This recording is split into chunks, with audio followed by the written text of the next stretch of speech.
What's up, guys? Hope you're all doing really well. So, I am actually currently out in LA right now. I'm doing a documentary, and I'm gonna try and do this as quick as possible because we're about to have a Super Bowl party. I've done 3 of these sort of episodes, interview episodes before, and they're going down really well. So I'm just gonna carry it on as much as I can every time I do a job. So I'm guessing, I think this is number 4 now, and I'm just gonna explain the setup that we've got going on for this documentary. So we are currently in Moshi's house. Moshi is my client. We're currently in his house right now, and we've done this whole sort of set design. We've moved his living room around. We've grabbed this chair from a different room, placed it here so we could have sort of the kitchen and the lights and everything in the back. We've placed this table here with a practical light on. We've put another light here. So basically, I'll go through the lighting setup first. So we have the key light is the Nanlite 500B Mark II, and we've put a unbleached muslin in front of it. Now what that's doing is basically spreading that light out, not just on my face, but it's sort of lighting up this seating area and a bit of the back there, and just to make it more homely rather than it, if we had a softbox on it, I think it would be too much light here and just wouldn't look as nice in my opinion. The reason we've gone for unbleached muslin is because that gives more warmer look than bleached muslins. So we've got that as key light. I've then got a Pavo Slim 240C as the rim light. I've then put a Nanlite 720B outside, and they have these blinds in their house, and basically I've just shone it through, and it's acting as like a, if you can see at the back, I can't see myself right now, but it's acting as like a sort of fill light at the back there, and it's slightly grated because of the blinds. Then we have the Pavo Tube 30C at the back, again just lighting up that back of the kitchen, and then we've got all those practicals. So that's basically all of the lights there. We were going to put Pavo bulbs into these practical lights, but we didn't need to. They were already the color that we wanted, so we didn't need to use those. But if I didn't get the color that I wanted from these lights, I would have just put the Pavo bulbs in. Didn't necessarily need a negative fill either.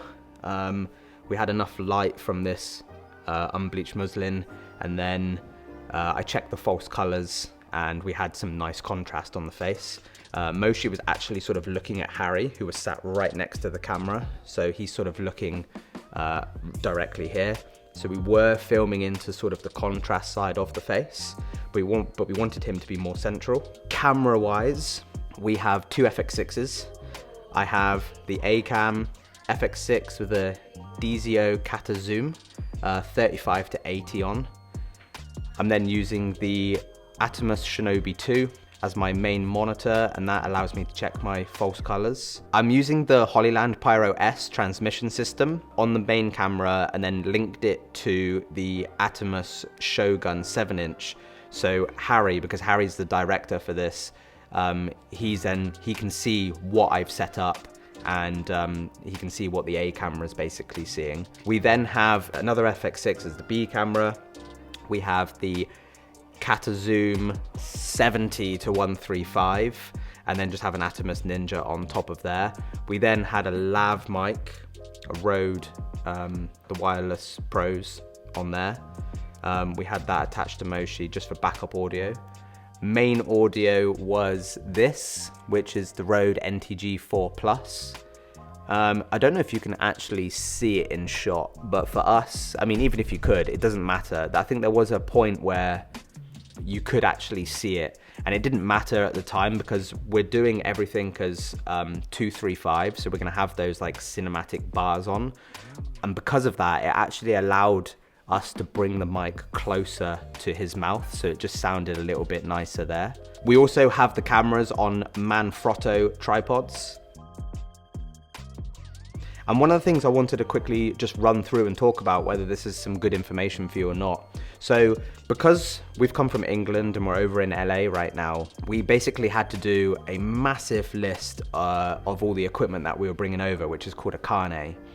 And we decided that we weren't going to bring any lights. We weren't going to bring any unbleached muslins, any light stands, no, nothing like that. So Harry actually reached out to Toy Box Rentals, which are based in LA. They supplied the light stands, the sandbags, the bounces, the unbleached muslin, and things like that. So that saved us bringing so much more equipment over. And then I reached out to Nanlite, and they put me in contact with Nanlux, which are based in LA, and they provided me with all of the lights that I needed. So a massive shout out to Nanlite, which just goes to show that a company like that I work with, I was able to reach out to them and just tell them what I was doing, and they were like, we'll sort you out, we'll help you. And that to me is a huge win. So I just want to give a massive shout out to Nanlite for helping me with that, because that's absolutely incredible. Hey guys, so just a quick one. This is 11 months later. I'm currently editing this now while in the studio. And what I wanted to do is just bring up a few things from that setup. And we went out again in October, and we had to interview Moshi again. And I decided to change a few things up, and I just wanted to go through what I changed and how I did it. We don't have too much BTS this time, so I'm just going to show you off one of the clips that I've got, and I'm going to show you some arrows and just try and describe what I possibly can for you. So this is the first A and B cam shot of Moshi with everything that I've just taught you in the video. This was the second A and B cam shot that we ended up getting, and I'll just explain a little bit on how we achieved this. As you can see in this clip right now, it is a little bit different. So the first big noticeable thing is we got rid of the unbleached muslin, and I did decide to put a softbox on. The reason for that is just I did think the unbleached muslin did do a bit too much light. He had a new sofa seat, as you can see, and this one was a lot more shiny. So what I actually had to do was put a black flag on a chair to cut out a bit of that softbox light hitting that left part of the chair because it was a bit too shiny. And then I actually put a sort of white flag just in front of the light where his face was, just to soften the light on his face just a tiny bit more. Then I ended up putting the white reflector on the right hand side just to add in a bit of bounce into his face, just because this time around it was quite late into the evening and the light was going, and the contrast on his face was a bit too dark, so that's why I added in a bit more of a bounce there. I also removed the pavo tube at the back because I thought that was a bit too bright. I also just quickly want to show you the A and the B cam that we got of his wife Tanya in the kitchen. So yeah, I'll get back to the video now. I just wanted to quickly show you that explanation on what we did the second time around. I also have a whole bunch more interviews coming out after this, which I'm trying to get around to. And 1 to 2 of them are my best interviews I have ever done, particularly the one in the library. I think it's like some proper Netflix stuff, and I'm very proud of myself. So I'm going to get back to the video, enjoy the very end. There's only a short bit left, and I will catch you all soon. I have Tom and Harry with me from McGill Productions. Harry is the director and B-cam, and then we had Tom doing photography and sort of behind the scenes and C-cam, and then I was just basically DOP and making sure things look nice, and then A-cam basically. I don't know if they want to come in and say hello quickly. How should we appear from behind?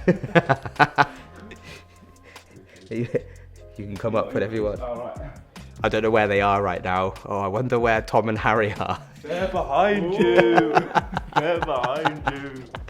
So basically how it all went down was, if I can do it like this. So basically, when I did the documentary 5 years ago, Moshi watched the documentary about 20 times. He reached out to me, and I wanted to basically elevate the production, show off my skill set compared to the first documentary. So I hired these guys from McGill. There's also others, there's Shane and there's April as well. And and I could not do it without them. So I think that's the end of the video now. You're boring. So Boring. so thank you for watching, and hopefully I will do an episode 5 at some point. Like, so, comment, and subscribe. peace.